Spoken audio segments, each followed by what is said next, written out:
Hello friends, मैं हूं गिरीश कुमार और आप सबका स्वागत करता हूं वान्या एजुकेशन फार्मेसी में। तो आज हम पढ़ने जा रहे हैं फार्माकोविजिलेंस के यूनिट थर्ड। और हमारे यूनिट थर्ड है वो वैक्सीन सेफ्टी सर्विलेंस के बारे में है। तो हम जानेंगे कि वैक्सीन सेफ्टी सर्विलेंस पढ़ने से पहले हम जानेंगे कि वैक्सीन फार्माकोविजिलेंस होता क्या है। इसमें एक दो टर्म दे रखी है, एक तो CIOMs और WHO का वर्ड तो आप ऑलरेडी सब जानते ही होंगे, वर्ल्ड हेल्थ ऑर्गेनाइजेशन। और CIOMs का मतलब होता है counselling for the international organisation of medical service के बारे में। तो देखिए, वैक्सीन फार्माकोविजिलेंस समझेंगे तो अकॉर्डिंग टू CIOMs और WHO, working group on vaccine pharmacovigilance, मतलब जो फार्माकोविजिलेंस है एक वर्किंग ग्रुप है। ठीक है, अब देखते हैं वैक्सीन फार्माकोविजिलेंस क्या है, इसकी डेफिनेशन देखेंगे। देखिए, vaccine pharmacovigilance is defined as the science and activity. ये साइंस है जिसके अंदर देखिए एक्टिविटी रिलेटेड टू डिटेक्शन करना, assessment, understanding and communication of adverse event following immunisation and other vaccine or immunization related issue and to the prevention untoward effect of the vaccine or immunization. देखिए, according to WHO और CIOMs के अनुसार जो vaccine pharmacovigilance क्या है, एक ऐसा group है जो क्या करता है, एक ऐसी ग्रुप है या फिर इसको ऐसा भी बोल सकते हैं, एक ऐसी साइंस है या एक्टिविटी है जो क्या करती है, डिटेक्शन करने का काम करती है, असेसमेंट करने का काम करती है, अंडरस्टैंडिंग करने का काम करती है, कम्युनिकेशन करने का काम करती है। किसके रिलेटेड हम पढ़ रहे हैं, वैक्सीन फार्माकोविजिलेंस। मतलब वैक्सीन, जब भी कोई वैक्सीन बनाई जाती है, किसी भी डिजीज़ से रिलेटेड क्योर करने के लिए वैक्सीन बनाई जाती है। मतलब वैक्सीन का मतलब क्या होता है कि डिजीज़ होने से पहले ही उसको क्योर कर दिया जाता है या फिर उसके अगेंस्ट एंटीबॉडी प्रोड्यूस अगेंस्ट कर देते हैं। जब कोई वैक्सीन किसी पेशेंट में या फिर हेल्थी पर्सन में दी जाती है तो उस वैक्सीन के कारण जो ADR कोज होते हैं, जो इशू क्रिएट होते हैं, उनका डिटेक्शन करना, असेसमेंट करना, उसको अंडरस्टैंड करना, उस एडवर्स इवेंट जो है इम्यूनाइजेशन। देखिए, इसमें एक वर्ड है इम्यूनाइजेशन, मतलब इम्यूनाइजेशन और वैक्सीनेशन के दौरान जो भी प्रॉब्लम आती है उसको डिटेक्ट करना, एसेस करना, अंडरस्टैंड करना, ये और उसके एडवर्स इवेंट को पता करना ही हमारा वैक्सीन फार्माकोविजिलेंस होता है। देखिए, अब इसका इंपॉर्टेंस के बारे में देखेंगे हम कि क्या इंपॉर्टेंस है वैक्सीन फार्माकोविजिलेंस का। जो इंपॉर्टेंस है इसमें फर्स्ट होता है डिक्रीज इन डिजीज रिस्क। जो डिजीज़ का रिस्क है उसको कम कर सकते हैं। Increase attention of vaccine risk, vaccine से होने वाले रिस्क के प्रति अवेयर हो सकते हैं। Clear, public confidence in vaccine safety and critical. ठीक है, मतलब कि पब्लिक का कॉन्फिडेंस वैक्सीन को लेकर, अगर वैक्सीन से रिलेटेड जो भी प्रॉब्लम हो रही है हम पहले से डिटेक्ट करके उसको ओवरकम कर देंगे तो पब्लिक का कॉन्फिडेंस बढ़ सकता है। ठीक है, low tolerance for vaccine risk, vaccine risk को कम कर सकते हैं। High standard for safety is expected है, मतलब वैक्सीन की जो सेफ्टी मार्जिन है उसको बढ़ा सकते हैं। क्लियर, अब देखते हैं वैक्सीन जनरली हेल्थी, जो मतलब हेल्थी लोगों को हेल्थ को क्योर करने का मतलब अपनी बॉडी में इम्यूनाइजेशन बढ़ाने का काम करती है। Lower risk tolerance, need to search for rare reaction हो गया। ये तो हमारा हो गया इंपॉर्टेंस ऑफ वैक्सीन के बारे में। तो हमारा जो नेक्स्ट टॉपिक है देखते हैं, इसमें step of pharmacovigilance, step of vaccine pharmacovigilance के बारे में देखेंगे कि जो वैक्सीन फार्माकोविजिलेंस है वो किस प्रकार से वर्क करती है। देखिए, इसमें सबसे पहले क्या करता है, डिटेक्ट करने का काम करता है। सबसे पहले जब भी कोई वैक्सीन दी जाएगी किसी पेशेंट में या फिर हेल्थी पर्सन में, जब वैक्सीन दी जाती है, हेल्थी पेशेंट में कब देते हैं, जब कोई डिजीज़ होने से पहले उसको प्रिवेंट क्योर करने के लिए या फिर उससे रोकथाम के लिए उसको वैक्सीन दी जाती है। तो जब डिजीज़ वैक्सीन दी जाती है किसी हेल्थी पर्सन या पेशेंट को, तो उसमें होने वाले ADR इवेंट है उसको डिटेक्ट करना, उसके सिग्नल को डिटेक्ट करना ही सबसे पहला फर्स्ट स्टेप हो गया। देखिए, इसमें एक वर्ड है detect signal suggesting AEFI। A का मतलब होता है adverse event following immunisation is related to the vaccine. इस जो AEI इसकी फुल फॉर्म है, एडवर्स इवेंट फॉलोइंग इम्यूनाइजेशन इसकी फुल फॉर्म है। तो देखिए, सबसे पहले हम क्या करेंगे, डिटेक्ट करेंगे, फिर क्या करेंगे, डेवलप करेंगे hypothesis about the casual association between AEFI and vaccination के बीच में जो हाइपोथेसिस को क्रिएट करेंगे इसके रिलेशन कर लेके। अब बात करते हैं test hypothesis through the appropriate epidemiological method.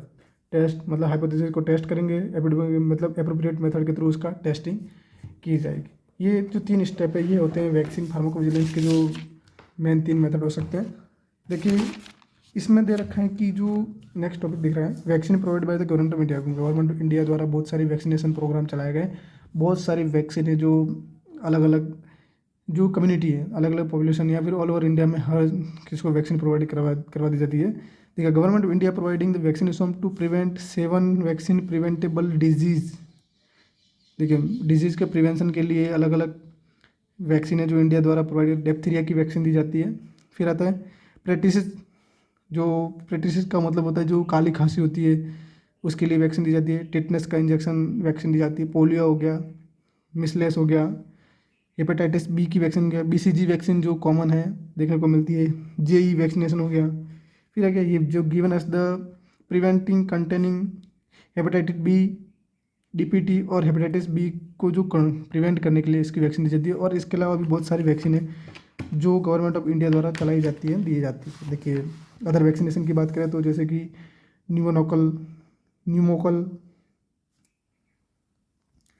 Pneumococcal vaccine हो गया, रोटा वायरस वैक्सीन हो गया, हेपेटाइटिस ए हो गया, MMR हो गया, मेनिंगोकोकल्स हो गया, इन्फ्लुएंजा हो गया, कोलेरा। देखिए, इसमें 2 डिजीज़ है, इन्फ्लुएंजा और कोलेरा, जो कि हम SPP की यूनिट 3 में पढ़ चुके हैं। इन्फ्लुएंजा के बारे में, कोलेरा के बारे में, कि इन्फ्लुएंजा का एक नॉर्मल फ्लू के बारे में से है, और कोलेरा जो अनहाइजीनिक प्रोडक्ट या के कारण हो सकता है। कोलेरा विब्रियो वायरस थ्रू हो सकता है। अब बात करते हैं एडवर्स इवेंट फॉलोइंग इम्यूनाइजेशन। हमने इसमें एक टॉपिक देखा था AEFI, जिसकी फुल फॉर्म थी एडवर्स इवेंट फॉलोइंग इम्यूनाइजेशन की। इसके बारे में पूरा पढ़ेंगे। तो देखिए, एडवर्स इवेंट फॉलोइंग इम्यूनाइजेशन मतलब कि वैक्सीनेशन के थ्रू जो होने वाले एडवर्स इवेंट या जो एडवर्स इफेक्ट है उसका डिटेक्शन करना। देखिए, इसके बारे में बताएंगे। देखिए, an AEFI is any untoward medical occurrence which following immunisation and which does not necessary have a casual relation with the usages of the vaccine. इसका मतलब सीधे साफ शब्दों में इसका मीन निकाला जाए तो जब भी वैक्सीन दी जाती है या फिर इम्यूनाइजेशन जो भी प्रोसेस किया जाता है किसी पेशेंट पे या हेल्दी पर्सन पे, तो उससे रिलेटेड जो भी अननेसेसरी इवेंट अगर होते हैं या फिर जो एडवर्स इफेक्ट होते हैं, एडवर्स इवेंट हो सकते हैं, वो जो भी हैं उनका डिटेक्शन करना, उनका पता लगाना ही होता है following adverse event following immunisation की बात कर, यही होता है। अब बात करते हैं। देखिए, द एडवर्स इवेंट में बी एनी अनफेवरेबल मतलब जिसकी आवश्यकता नहीं, अनइंटेंडेड हो गया, ठीक है, साइन या abnormal laboratory finding symptom of disease. जब कोई वैक्सीन दी जाती है तो ADR या तो एडवर्स ड्रग रिएक्शन हो सकती है या एडवर्स इवेंट हो सकता है, तो उनका डिटेक्शन करते हैं। तो एडवर्स इवेंट क्या हो सकता है, ठीक है, कोई भी अनफेवरेबल, अनइंटेंडेड या फिर अब नॉर्मल जो साइन आते हैं लेबोरेटरी में जो फाइंड आउट किए जाते हैं, जो सिम्टम फाइंड आउट किए जाते हैं, वो होते हैं एडवर्स इवेंट, ठीक है। तो अब देखिए, एडवर्स इवेंट है जो दे रखा है AEFI जो है उसको अलग अलग पार्ट में मतलब कि डिवाइड कर रखा है कि किस प्रकार से कोई डिजीज़ हो सकती है, कोई सिम्टम्स किस प्रकार से प्रोड्यूस हो सकता है किसी वैक्सीनेशन के कारण, तो इसको क्लासीफाई किया गया है। तो देखिए, फर्स्ट वाली बात करें तो वैक्सीन प्रोडक्ट रिलेटेड रिएक्शन। देखिए, इसका जो हेडिंग है इससे ही कुछ चीज़ें स्पष्ट हो जा रही है, कुछ एक चीज़ें हैं जो स्पष्ट नहीं हो रही, मैं जो बता दूंगा।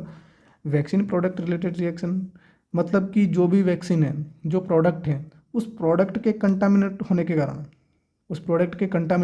के कारण, जो ADR कोज होंगे वो होंगे वैक्सीन प्रोडक्ट रिलेटेड रिएक्शन के अंदर आएंगे। देखिए, NAEFI मतलब कि adverse event following immunization that cause or precipitated by a vaccine due to one or more of the inherent property of the vaccine product. मतलब कि प्रोडक्ट की जो प्रॉपर्टी है उसमें चेंज होने के कारण हो सकते हैं। एक्सटेंसिव लिम्स एक एग्जांपल इसका, जैसे स्वेलिंग, फ्लोइंग, DTP वैक्सीनेशन। मतलब जब भी कोई प्रोडक्ट मैन्युफैक्चर किया जाता है, ठीक है, तो उसमें कुछ एक चेंजेस हो सकते हैं, कुछ एक बदलाव हो सकते हैं। जैसे कि जब उसकी मिक्सिंग करते हैं तो उसका लम्स का फॉर्मेशन हो सकता है प्रोडक्ट, ठीक है, इसके कारण जो जब भी उसको पेशेंट या हेल्दी पर्सन में जब दी जाएगी वैक्सीन, तो उसके कारण जो ADR डिटेक्ट होगा वो हो गया। दूसरा क्या, वैक्सीन क्वालिटी डिफेक्ट। वैक्सीन की अगर क्वालिटी ही सही नहीं है तो क्वालिटी सही नहीं होगी तो क्या होगा, जैसे कि हमने प्री डिटरमाइन कर रखा होगा, जैसे कि हम कोई भी प्रोडक्ट बनाने से पहले उसका पूरा फॉर्मुलेटरी बनाते हैं, पूरी उसकी डिज़ाइन क्रिएट करते हैं, तो उस डिज़ाइन के अकॉर्डिंग जितनी क्वालिटी होनी चाहिए वो क्वालिटी नहीं है। दैट्स मीन्स क्वालिटी डिफेक्ट, उसमें जितनी क्वालिटी होनी चाहिए थी वो क्वालिटी है नहीं, मतलब more quality defect of the vaccine product inducing the administration device provide by the manufacturers, मतलब कि प्रोडक्ट की क्वालिटी के कारण जो डिफेक्ट आ रहे हैं वो हो गया। ठीक है, अब बात करते हैं नेक्स्ट टॉपिक है इम्यूनाइजेशन एरर या रिलेटेड रिएक्शन। देखिए, फर्स्ट हमने पढ़ा प्रोडक्ट के कारण, दूसरा प्रोडक्ट की क्वालिटी के कारण, और तीसरी की बात करें इम्यूनाइजेशन एरर, मतलब कि जब भी कोई वैक्सीन ले रहे हैं तो उसकी प्रॉपर हैंडलिंग नहीं हो पा रही, प्रॉपर स्टोरेज नहीं हो पा रहा, प्रॉपर उसका एडमिनिस्ट्रेशन नहीं कर पा रहे हैं, तो इसके कारण जो एरर एरर या एरर बोल सकते हैं, या फिर जो एडीआर कोज होता है उसका हो गया, उसको बोलते हैं इम्यूनाइज एरर रिलेटेड जो रिएक्शन हो गया।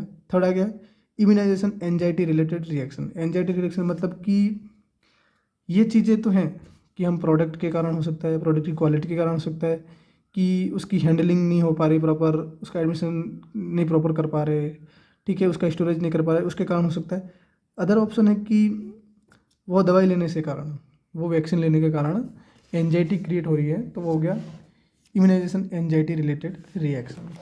ठीक है, देखिए नेक्स्ट इसमें दे रखा है ऑप्शन, एक टॉपिक और दे रखा है कोइंसिडेंटली इवेंट। देखिए, मैंने आगे आपको पढ़ाया कि एंजाइटी हो सकती है, तो जो कोइंसिडेंटली इवेंट है वो एक एंजाइटी ही है, मतलब कि वैक्सीन लेने के कारण अचानक से एंजाइटी हो सकती है, ठीक है, कुछ एरर आ सकता है प्रोडक्ट के कारण, तो वो हो गया कोइंसिडेंटली इवेंट। अब देखिए इसमें AEFT फ्रीक्वेंसी टर्मिनोलॉजी कुछ दे रखी है, adverse event following immunisation frequency की जो कुछ टर्मिनोलॉजी दे रखी है, मतलब कि क्या है और क्या नहीं होना चाहिए। अगर इसमें देखो 5 पॉइंट दे रखे हैं, very common, common, uncommon, rare और वेरी रेयर। अगर 10 में से किसी एक पेशेंट में होता है, ठीक है, या तो एक से ज़्यादा है उसके बराबर होता है, तो वेरी कॉमन, उसको 10% की चांसेस रहते हैं। अगर कॉमन की बात करें, अगर 100 में से एक या 10 में से एक की बात करें अगर, ठीक है, तो इस कंडीशन में 1% या 10% की रेशियो रह सकता है। क्लियर। अब देखा थर्ड पॉइंट की बात की अनकॉमन फ्रीक्वेंसी, मतलब कि 1000 में से एक पेशेंट हो सकता है, ठीक है। रेयर की बात करें मतलब कि 1000 या 10,000 में से कोई एक बन रहा है, रेयर। अगर 10,000 में से कोई एक पेशेंट जिसको ADR ये सब जो वैक्सीन के कारण ये सब चीज़ें हो रही है, अनटवार्ड इफेक्ट आ रहे हैं उसके अंदर, तो उसको बोलने के वेरी रेयर कंडीशन हो गया। अब देखिए जो वैक्सीनेशन है उसको 2 पार्ट में डिवाइड कर रखा है, ठीक है। टाइप 2 ऑफ वैक्सीन रिएक्शन 2 प्रकार की हो सकती है, एक तो माइनर रिएक्शन, मतलब वैक्सीन लेने के कारण, ठीक है। अब जब भी कोई वैक्सीनेशन की जाएगी किसी पेशेंट में या हेल्दी पर्सन में, तो 2 रिएक्शन हो सकती है, एक तो माइनर रिएक्शन या सीवियर रिएक्शन। माइनर मतलब कि एक छोटे टाइम पीरियड के लिए, और सीवियर मतलब कि घातक, ठीक है। माइनर की बात करें, देखिए usually occur with in the few hours of injection, मतलब कि वैक्सीन लगाने के कुछ टाइम बाद ये हो जाती है। Resolve after the short period of time and pose little danger, ये थोड़ी सी डेंजरस हो सकती है, ठीक है। और ये इसका जो टाइम पीरियड है वो बहुत कम रहता है, शॉर्ट पीरियड ऑफ टाइम रहता है, ठीक है।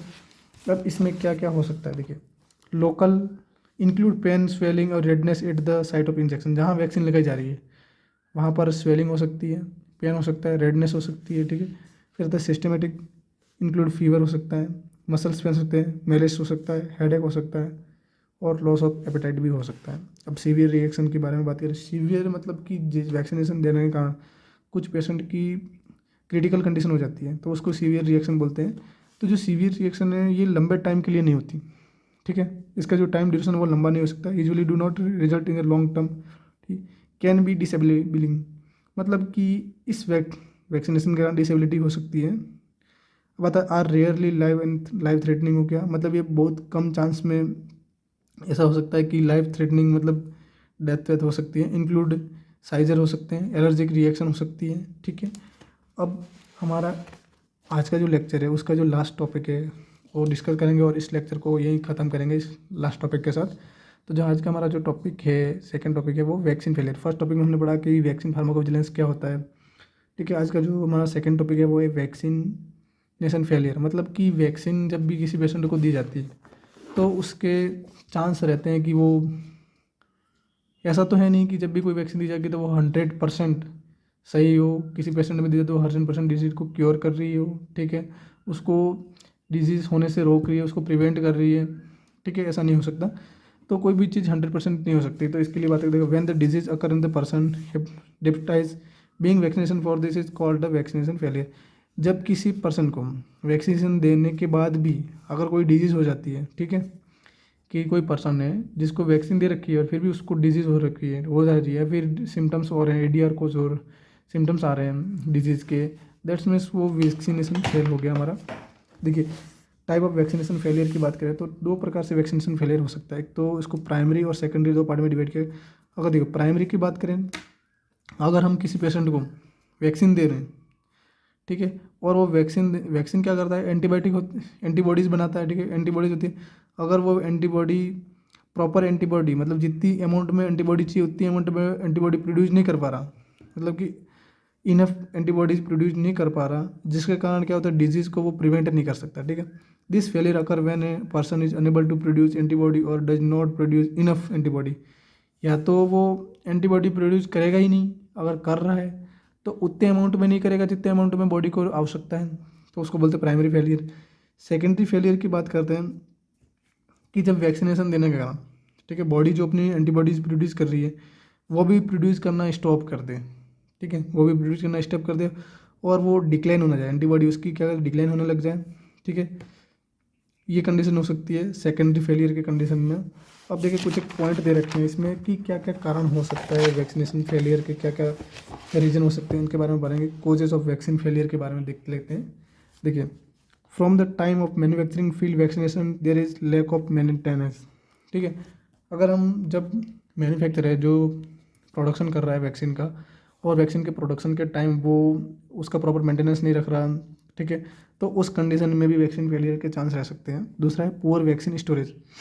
वैक्सीन बनने के बाद हम क्या करेंगे, उसको स्टोर करके रखेंगे। अगर स्टोर प्रॉपर इन्वायरमेंट नहीं मिलेगा उसको स्टोरेज के लिए तो क्या होगा, वैक्सीन कंटामिनेट हो जाएगी।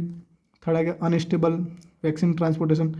जब वैक्सीन को एक जगह से दूसरी जगह ट्रांसपोर्ट किया जाता है, ठीक है, तो वो ट्रांसपोर्टेशन सही नहीं होने के कारण वो वैक्सीन ख़राब हो सकती है। यूवी डायरेक्ट सनलाइट मतलब सनलाइट के कांटेक्ट में आने के कारण वो एक्सपोज हो जाती है, ठीक है। वैक्सीन कंडीशन पुअर, ज़्यादातर रॉन्ग वैक्सीनेशन टेक्निक्स हो गया।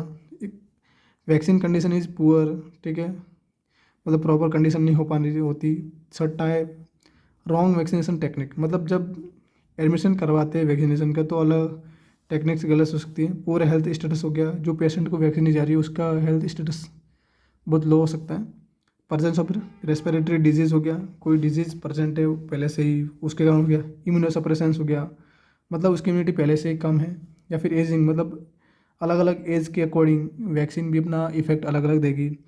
तो इसी के साथ हम आज का लेक्चर ख़त्म करेंगे और नेक्स्ट लेक्चर में हम देखेंगे फार्माकोविजिलेंस मेथड के अंतर्गत कि मतलब कौन कौन सी ऐसी टेक्निक्स हैं जिससे हम किसी भी एडीआर का पता कर सकते हैं। जो भी कोई भी ड्रग या वैक्सीन दे रहे हैं जिस कारण जितने भी कोजेज हो रहे हैं, जो भी सिम्टम्स जनरेट हो रहे हैं, जिससे अगर कोई सीवियरिटी कोज हो रही है, उन सबको कैसे डिटेक्ट करेंगे, कौन कौन सी टेक्निक है हमारे पास, उस टेक्निक के थ्रू हम उसको कलेक्ट करेंगे और आने वाली जो मतलब नेक्स्ट पेशेंट है उसको वही चीज़ें अगेंस्ट नहीं हो, उसको हम कैसे रोकेंगे उसके बारे में सारे में पढ़ेंगे।